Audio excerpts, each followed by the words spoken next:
அனைவருக்கும் இனிய வணக்கம். மோசஸ் உளவியல் ஜோதிடர், எல்பி அஸ்ட்ராலஜர், வாஸ்து கன்சல்டன்ட், சென்னையிலிருந்து. இப்போ பார்த்தீங்கன்னா இந்த குரு பெயர்ச்சி, குரு பகவான் பார்த்தீங்கன்னா ரிஷப ராசியிலேருந்து 14ஆம் தேதி மிதுன ராசிக்கு பயிற்சி ஆகிறார். இந்த மிதுன ராசி பெயர்ச்சி ஒவ்வொரு ராசிக்கும் என்னென்ன மாதிரி பலன்களை கொடுக்க போகுது, என்ன மாதிரியான நன்மைகளை பெற போகிறீங்க, இல்லை என்ன மாதிரி நன்மைகளை பெறத்துக்கு நம்ம தயாராகணும், இல்லை நமக்கு வரக்கூடிய அந்த குரு பகவானோட தாக்கத்தால் ஏற்படக்கூடிய விஷயத்தை எப்படி நம்ம கடந்து செல்வது அப்படின்ற ஒரு விஷயத்தை தான் இப்போ நம்ம பார்க்க போகிறோம். அதுக்கு முன்னாடி என்னென்னா, குரு பகவானை பற்றி நம்ம ஒரு சின்ன ஒரு விஷயத்தை தெரிஞ்சால் தான் இந்த குரு பெயர்ச்சியின் மூலம் நமக்கு வரக்கூடிய நன்மைகளை மேன்மைப்படுத்திக்க முடியும். ஏன்னா குரு என்னும் போது பார்த்திங்கன்னா ஆன்மீகம்னு சொல்லுவோம். அப்போ நம்ம ஆன்மீகம் சிறப்பாக இருக்கணும்னா குருனாவே நல்லா புரிஞ்சுக்குங்க. நம்ம ஒரு உருவம், அதாவது உருக்கு ஒரு ஆயுதம் வேணும். இப்போ நம்ம பார்த்திங்கன்னா மந்திர உச்சாரணம் பண்ணுவாங்க, உருன்னு சொல்லுவோம். அதுக்கு பார்த்திங்கன்னா ஒரு ஆயுதம் என்பது வேணும். அதாவது ஒரு உருவத்தை செதுக்குவதற்கு ஒரு ஆயுதம் வேணும். அதுக்கு பேர் தான் குரு அப்படின்னு சொல்லுவாங்க. ஏன்னா இக்கு ப்ளஸ் ஊ போட்டிங்கன்னா கூ வரும். ஸோ அப்போ ஒரு ஆயுத எழுத்து சேரும் போது தான் அந்த உருவத்தை முழுமையாக்க முடியும். அதுக்கு தான் பார்த்திங்கன்னா குருவை வந்து நம்ம ஆன்மீகம் சொல்கிறோம். மேலும் என்னென்னாக்கா, அந்த ஆன்மீகம் அப்படின்னா மட்டும் போதுமா, நம்ம உடம்பை இயக்கத்துக்கு வந்து பிராணசக்தி ரொம்ப முக்கியம். அதனால தான் பார்த்திங்கன்னா அரச மரத்தை வந்து குரு பகவானுடைய அந்த மரங்களில் சொல்லுவாங்க. அதே போல் பார்த்திங்கன்னா நம்ம சொல்லுவோம், ஒரு இனிப்பான விஷயங்கள், நம்ம ஒரு விஷயத்தை கேட்ட உடனே அப்படியே ஒரு இனிப்பு, ஒரு மகிழ்ச்சி அப்படின்னும் போது ஒரு ஆன்மீகத்தில் நமக்கு எப்படி ஒரு மகிழ்ச்சி பூரிப்படையுது இல்லையா? ஸோ அதனால் பார்த்திங்கன்னா அதனால தான் இனிப்பு சுவையே வந்து குரு பகவானுடைய சுவையாக இருக்கும். அதே போல் பார்த்திங்கன்னு வச்சுக்கிங்களேன், இதுக்கு வந்து என்னென்னாக்கா யானையை தான் சொல்லுவாங்க குரு பகவானை. யானை, குதிரை சொல்லுவாங்க. ஏன்னா அதுக்கு வந்து ஹைலி பிராணசக்தி. பார்த்திங்கன்னா யானை எப்போவுமே சுறுசுறுப்பாக இருக்கும். எப்போது பார்த்திங்கன்னா ஏதாச்சும் ஒரு விஷயத்தை ஆட்டிக்கிட்டே இருக்கும். அதே மாதிரி குருவை வந்து ஹார்ஸ் பவர், உங்களுக்கு குருவோட தன்மைகள் உங்கள்கிட்ட இருந்துச்சுன்னா யூ மே கெட் அந்த ஹார்ஸ் பவர் வந்து அப்படி இருக்கும். ஸோ நீங்கள் பார்த்தீங்கன்னா இந்த ஹைப்பர் ஆக்டிவ் இருக்கிறவங்க எல்லாமே குருவோட தன்மை அதிகமாக இருக்கிறது அப்படின்னு நினச்சிக்கலாம். ஏன்னா குரு நல்லா இருந்தால் தான் நம்மளோட இயக்கம் நல்லா இருக்கும். உடம்பில் உள்ள இயக்கங்கள், அந்த கால் முட்டி ஜவ்வெல்லாம் சொல்லுவாங்க, கொழுப்பெல்லாம் சொல்லுவாங்க. அதே குரு கொஞ்சம் அதிகமான பிரச்சனைகளும் வரும். ஸோ அதனால் இந்த பிரச்சனை எப்படி வருது, இதை எப்படி எதிர்கொள்வது, இப்படி இருந்தால் நம்ம ஒவ்வொரு ராசிக்காக நம்ம பார்க்க போகிறோம். நம்ம இப்போ பார்த்திங்கன்னா இந்த குரு பகவான் குரு பெயர்ச்சியில் பார்த்திங்கன்னா, அதாவது குரு பகவான் உங்களுடைய எந்த பாவகத்தில் இருக்காரோ அதன் அடிப்படையில் தான் அதோட நன்மைகள் இருக்கும். ஏன்னா குரு பகவான் தான் ஆன்மீகம். ஸோ அப்போ பார்த்திங்கன்னா இந்த காலகட்டத்தில் என்னென்னா, ஆன்மீக நாட்டம் என்பது எல்லாருக்கிட்டையும் கொஞ்சம் அதிகமாக இருக்கும். ஏன்னா காலபுருஷ தத்துவத்துக்கு 3ஆம் இடத்துக்கு குரு பகவான் வரும். 3ஆம் இடம் வந்து கம்யூனிகேஷன். அப்போ என்னென்னாக்கா, இந்த பிரபஞ்சத்தில் பார்த்திங்கன்னா ஆன்மீகத்தை பற்றின செய்திகள் வந்து அதிகமாக பரவும். ஆன்மீகத்தும் நிறைய பேசப்படும். எல்லாருக்கிட்டையும் அந்த ஆன்மீக உணர்வு என்பது தூண்டப்படும். அதே போல் என்னென்னாக்கா, அவருடைய பார்வை பார்த்திங்கன்னு வச்சுக்கோங்க 7ஆம் இடத்தை பார்க்குது, மேலும் பாக்கியத்தை பார்க்குது, மேலும் லாபஸ்தானத்தை பார்க்குது காலபுருஷ தத்துவத்திற்கு.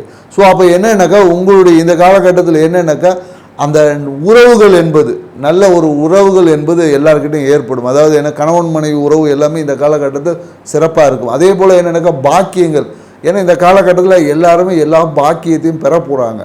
ஸோ இந்த குரு பகவான் என்னென்னாக்கா, அனைவருக்கும் அனைத்து பாக்கியத்தை கொடுக்கக்கூடிய ஒரு ஆற்றலை வளர்க்க. அதே மாதிரி என்னென்னா, லாபம் மன மகிழ்ச்சி என்ற 11ஆம் இட காலபுருஷ தத்துவத்துக்கு பார்க்குறேன். அப்போ என்ன ஆகும்னா, எல்லாருக்கிட்டையும் மன மகிழ்ச்சி என்பது பெருகும்.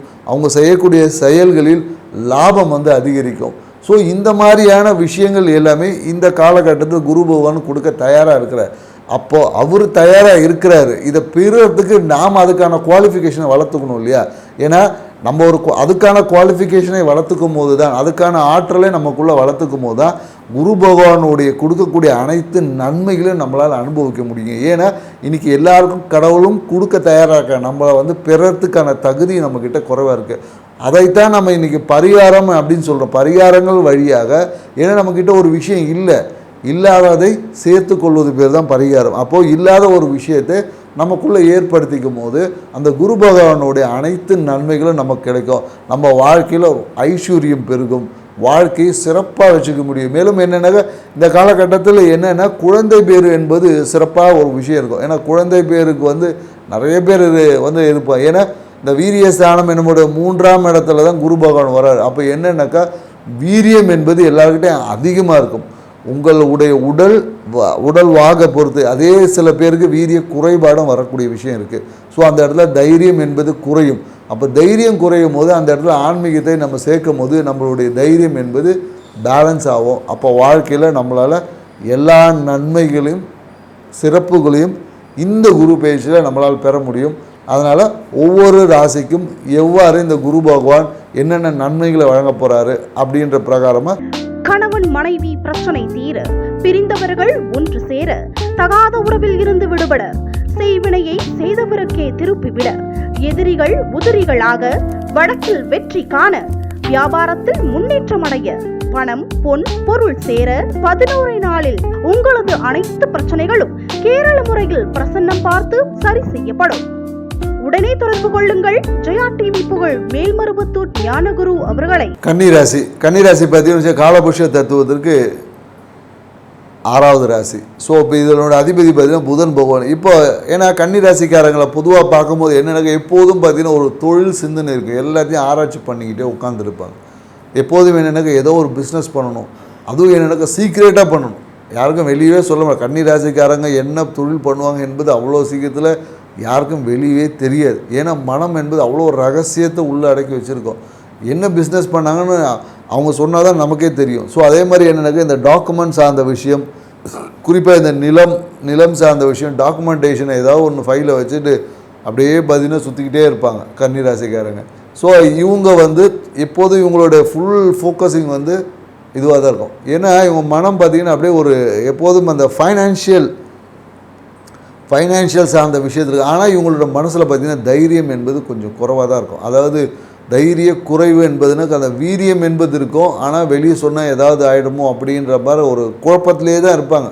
ஏன்னா மனம் அப்படியே ஒரு இருண்டு இருக்கும், இருட்டறைக்கும். அதாவது என்னென்னா இவங்க சொல்லுவாங்க அந்த மறைப்பொருள் விஷயங்களை அறிவதிலையும் அந்த மறைந்த சீக்ரெட் ஏஜென்சி சொல்லுவாங்க இல்லையா, யாருக்கும் தெரியாத விஷயத்த இவங்க பண்ணி பணம் சம்பாதிக்கிறதுல ரொம்ப ஆர்வம் இருக்கும். அதுவே இவங்களுக்கு நோயாவோ மாறிடும். ஸோ அதனால் கன்னிராசிக்காரங்களை மனசில் இருக்கக்கூடிய கழிவுகளை மனசை எப்போதும் தெளிவாக வச்சுக்கிட்டிங்கன்னு ரிலாக்ஸாக வச்சுக்கிட்டிங்கன்னா உங்கள் வாழ்க்கையை வளம் பெறும். இந்த குரு பயிற்சி உங்களுக்கு என்னென்ன பலங்கள்லாம் கொடுக்க போகுதுன்றதான் இப்போ நம்ம பார்க்க போகிறோம்.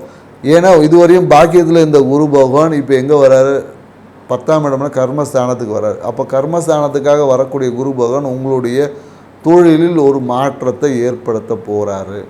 உங்களுக்கு புதிய ஒரு பார்ட்னர் சூழ்நிலைகளால் உங்களுக்கு ஒரு பொருளாதார இன்வெஸ்ட்மெண்ட் தொழிலில் வரப்போகிறது. ஸோ அதனால் நீங்கள் உங்களுடைய தொழிலை உங்கள் லாபத்தையும் திருப்பி நீங்கள் ரீஇன்வெஸ்ட் பண்ணி உங்களுடைய தொழில் சாதனத்தை அபிவிருத்தி பண்ண போகிறீங்க.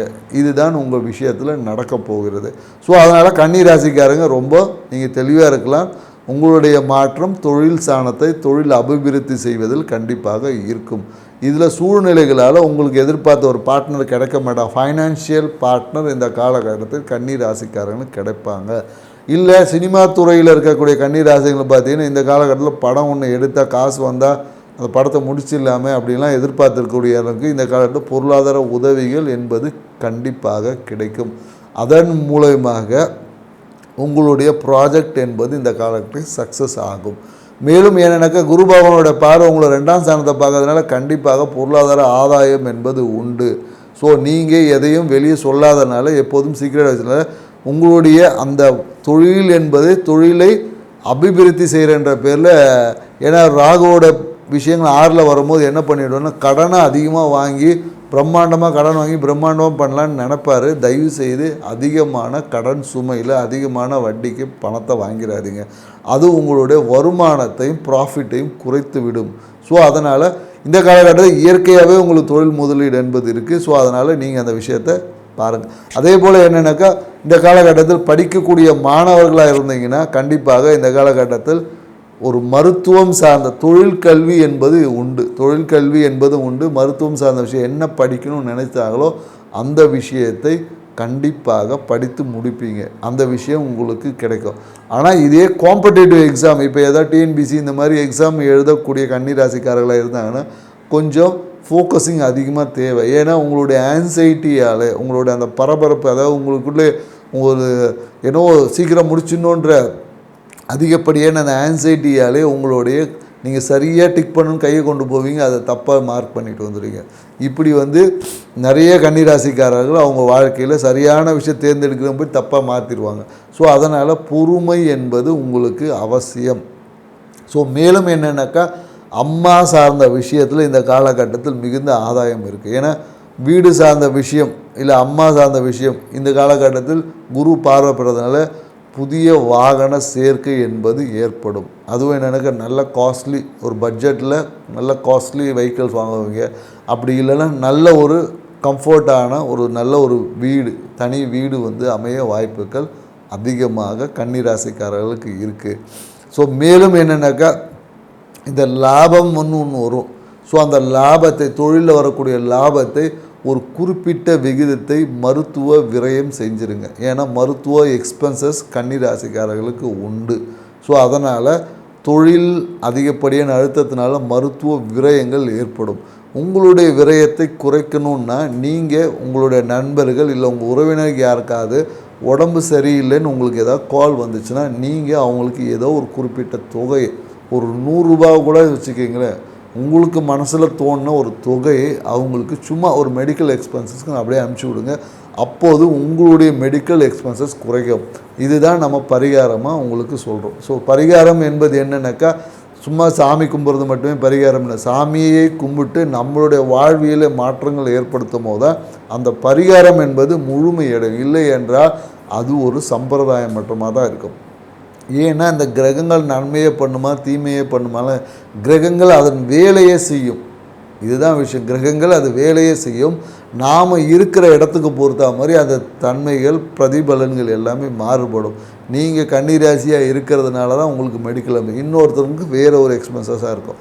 ஸோ அதனால் கிரகங்கள் அதனுடைய வேலையை செய்யும். அந்த ஃப்ரீக்குவன்சி விஷயங்கள் நம்மக்கிட்ட ஒரு சில தாக்கத்தை ஏற்படுத்தும். அந்த தாக்கம் தான் நமக்கு வரக்கூடிய பிரச்சனைகளாக இருந்தாலும் சரி, லாபமாக இருந்தாலும் சரி. ஸோ அப்போ தொழிலில் வரக்கூடிய ஒரு லாபத்தில் ஒரு சிறிய விஷயத்தை மருத்துவ விரயம் செய்யுங்க. இல்லை வேறு யாருக்கா மருத்துவ உதவி செய்யுங்க.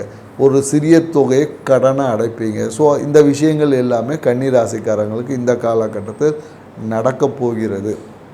ஸோ ஆனால் தொழில் சார்ந்த விஷயத்தில் ஒரு அழுத்தம் என்பது கன்னிராசிக்காரர்களுக்கு கண்டிப்பாக இருக்கும். ஸோ இதில் எந்த ஒரு மாற்று கருத்தும் கிடையாது. ஏன்னா தொழில் அழுத்தத்தை நீங்கள் தான் போய் வாங்கிக்கிறீங்க. தொழில் அழுத்தம் உங்களோட, நீங்களாக அதை அதிகமான இன்வால்வ் பண்ணி இதை இப்படி பண்ணணும் அப்படி பண்ணணும்னு சொல்லி அழுத்தத்தை நீங்கள் ஏற்படுத்திக்கிறீங்க. நல்லா புரிஞ்சுக்கங்க. தொழில் அழுத்தம் உங்களை தெரில, நீங்களாக இன்வால்வ் பண்ணி அந்த அழுத்தத்தை ஏற்படுத்தி கொள்கிறீர்கள் சூழ்நிலைகளால்.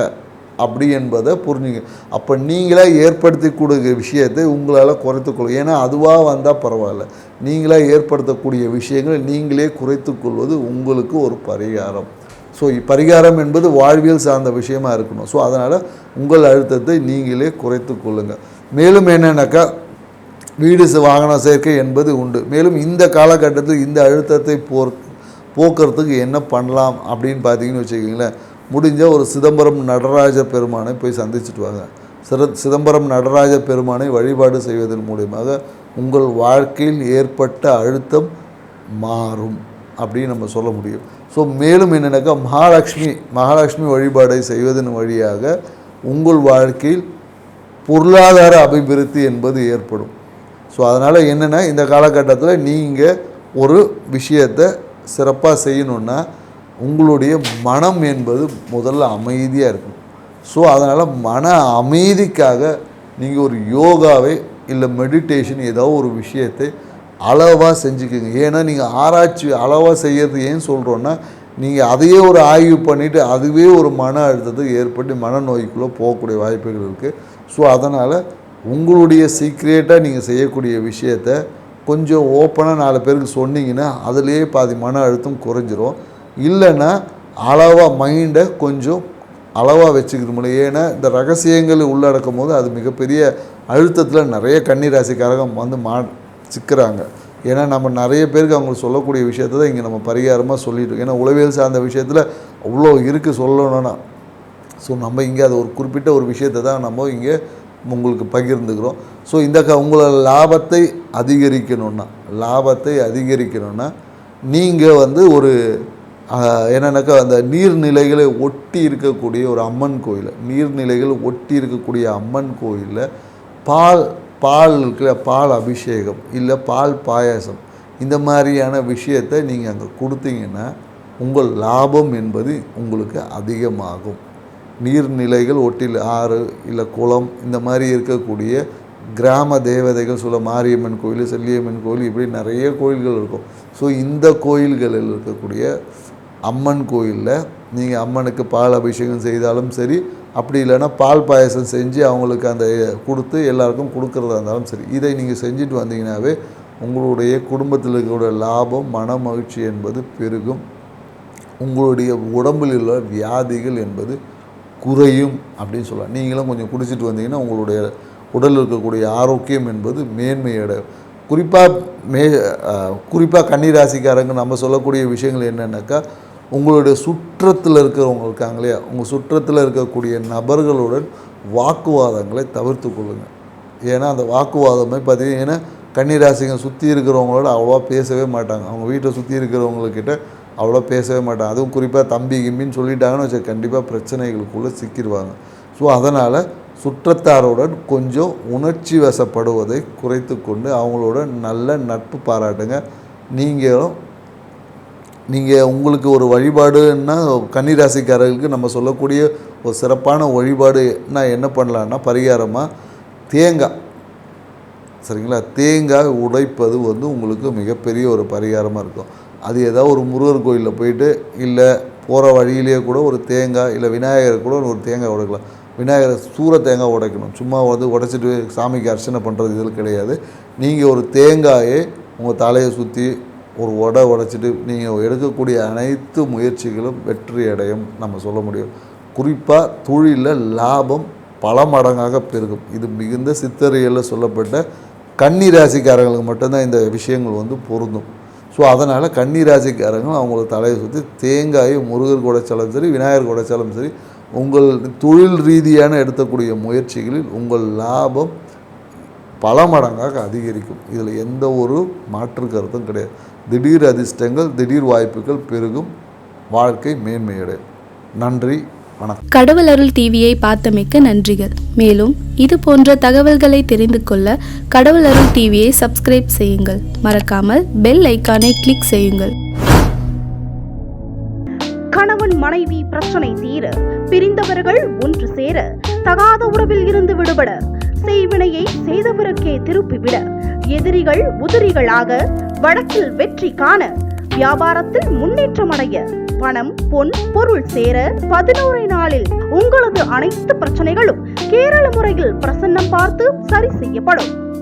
உடனே தொடர்பு கொள்ளுங்கள். ஜெயா டிவி புகழ் மேல்மருவத்தூர் ஞானகுரு அவர்களை.